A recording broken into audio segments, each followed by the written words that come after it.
Chicken salad prepare ചെയ്യാൻ വേണ്ടിയിട്ട് ഞാനിവിടെ ചിക്കൻ ബ്രസ്റ്റ് എടുത്തിട്ടുണ്ട്. അത് ബട്ടർഫ്ലൈ കട്ട്സ് ആക്കി എടുത്തിരിക്കുക. നമുക്കിതിലേക്ക് ഒരു 1 ടീസ്പൂൺ ചില്ലി പൗഡർ ആഡ് ചെയ്യാം. അതുപോലെ 1 ടീസ്പൂൺ പെപ്പർ, ഒരു 1 ടീസ്പൂൺ ഗാർലിക് പൗഡർ. ഇത്രയും നമ്മൾ ആഡ് ചെയ്ത് ലെമൺ ജ്യൂസ് ഞാൻ ഹാഫ് എ ലെമൺ സ്ക്വീസ് ചെയ്യുന്നത് സോൾട്ടും കൂടി വെച്ചിട്ട് നല്ലപോലെ ഇതൊന്ന് മാരിനേറ്റ് ചെയ്യാം.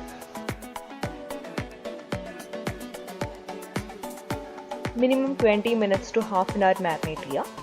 ഇനി ഒരു പാൻ എടുത്തിട്ട് അതിലേക്ക് നമ്മൾ ഏതെങ്കിലും ഒരു oil, vegetable oil or cone oil നമ്മൾ ഒഴിച്ചിട്ട് ഇതിൽ നമ്മൾ ഗ്രിൽ ചെയ്തെടുക്കുക. ഞാനൊരു ഗ്രിൽ പാൻ എടുത്തിരിക്കുന്നത്. ഇതിൽ ഞാനൊരു 12 to 15 minutes റഫ്ലി രണ്ട് സൈഡും കുക്ക് ചെയ്തെടുത്തിട്ടുണ്ട്.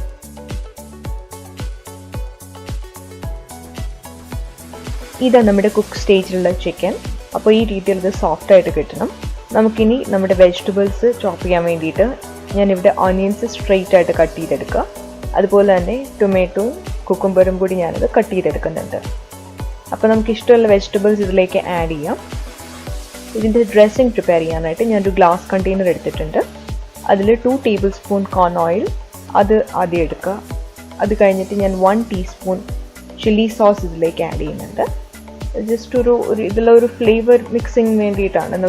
ഈ ഡ്രസ്സിങ് വളരെ വെൽ കമ്പൈൻഡ് ആയിട്ടാണ് വരുന്നത് ഈ ഡ്രസ്സിങ്ങിനകത്ത്. പിന്നെ ഒരു 1 teaspoon Dijon mustard, any type of mustard flavour. പിന്നെ ഒരു 1/4 ടീസ്പൂൺ ഇറ്റാലിയൻ സീസണിങ്, നമ്മളുടെ ഒറിഗാനോ, തൈം, റോസ്മേരി മിക്സ്. പിന്നെ ഒരു 1/4 ഡ്രൈഡ് ബേസിലും കൂടി എടുക്കുന്നുണ്ട്. ഒരു 1/4 ടീസ്പൂൺ ഗാർലിക് പൗഡർ എടുക്കുന്നുണ്ട്. ഒരു 1 ടീസ്പൂൺ ആപ്പിൾ സൈഡർ വിനീഗർ. ഇത് നല്ലപോലെ ഒന്ന് ഷെയ്ക്ക് ചെയ്തിട്ട് വേണം നമുക്ക് ഇതിലേക്ക് നമ്മുടെ ഡ്രസ്സിങ് വെജിറ്റബിൾസിലേക്ക് ഒഴിക്കാനായിട്ട്. ഒരു സോൾട്ടും പെപ്പറും കൂടി ആവശ്യത്തിന് വേണമെങ്കിൽ നമ്മൾ ഇടുക. നമ്മൾ ചിക്കൻ ഓൾറെഡി സെറ്റ് ചെയ്ത് വെച്ചിരിക്കുന്ന ഫോമാണിത്. എല്ലാവർക്കും ഇത് ഇഷ്ടപ്പെട്ടു എന്ന് വിചാരിക്കുന്നു. ഇഷ്ടപ്പെട്ടിട്ടുണ്ടെങ്കിൽ ഡെഫിനറ്റായിട്ട് നിങ്ങളുടെ ഫീഡ്ബാക്ക് അറിയിക്കുക.